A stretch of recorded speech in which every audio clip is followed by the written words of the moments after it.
This is Dr. Lou Sell, a doctor of sport and performance psychology. And back in the 2000s, heavy follow was a big goal line run.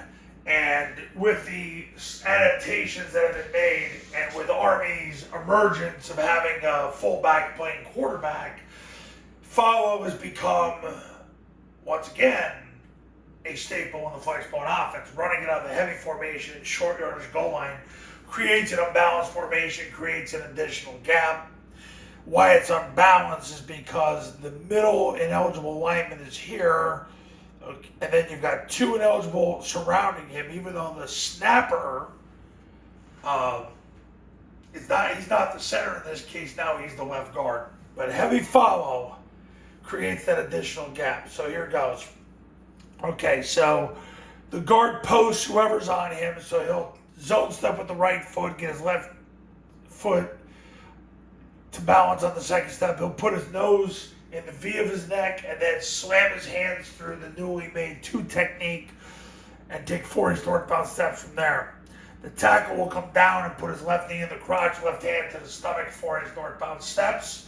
If the guard takes up too much surface area and the tackle can't get in on the block, he'll simply block the blocker. The center has got a threat in his gap, so what he's going to do, he's going to down block the threat in the gap. He's going to get his right knee through his crotch, right forearm to the stomach, 4 northbound steps. From there, doesn't matter if he beats him with positional leverage, because he'll simply just run into the double team.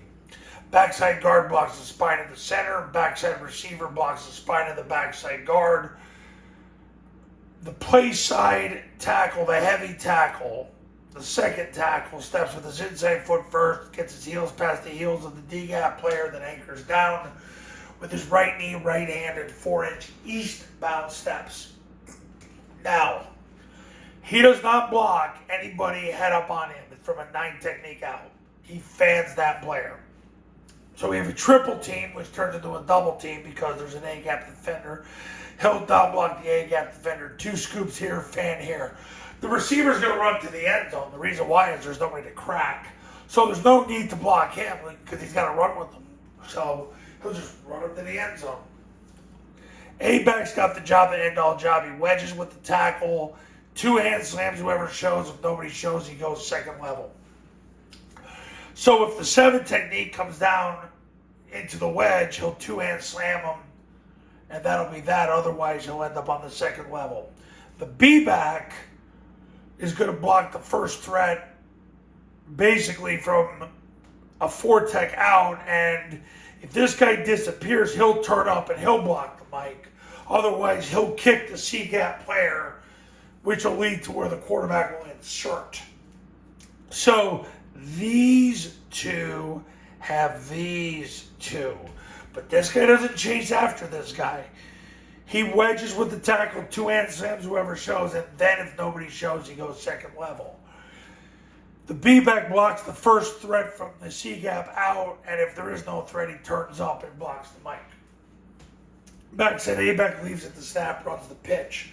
Quarterback takes the snap, jumps backward, then follows the B-back's, basically follows the B-back. If the B-back kicks, he'll turn up inside because you got a C-gap player misfitting on the quarterback. If he does come down to take the dive, the quarterback will go outside of the B-back's block. So that's heavy follow. You've got the receiver here. You got the tackle that came from here to here. The receiver split out wide. Big play for Army. And yeah, they're running follow out of shotgun. It's really the only play they consistently run out of shotgun. They run some kick out of shotgun. Guys, basically what Army's doing is they're running flexbone with some single wing. Because they got a fullback playing quarterback, so they're trying to get all 10 blockers there. They have them in the gun at times to give them some space. But the problem when you start doing that too much is then you're going to start running other plays, so you're not predictable. Before you know it, you got a mess on your hands, which is why, eventually I'm concerned they're going to hit the wall against Notre Dame. But we'll see what happens. But really, I get questions about the gun stuff. Really all it is they're doing single wing stuff to get the quarterback the ball. That's all it is. So, all right, heavy follow. It's a goal line staple in the Flexbone offense.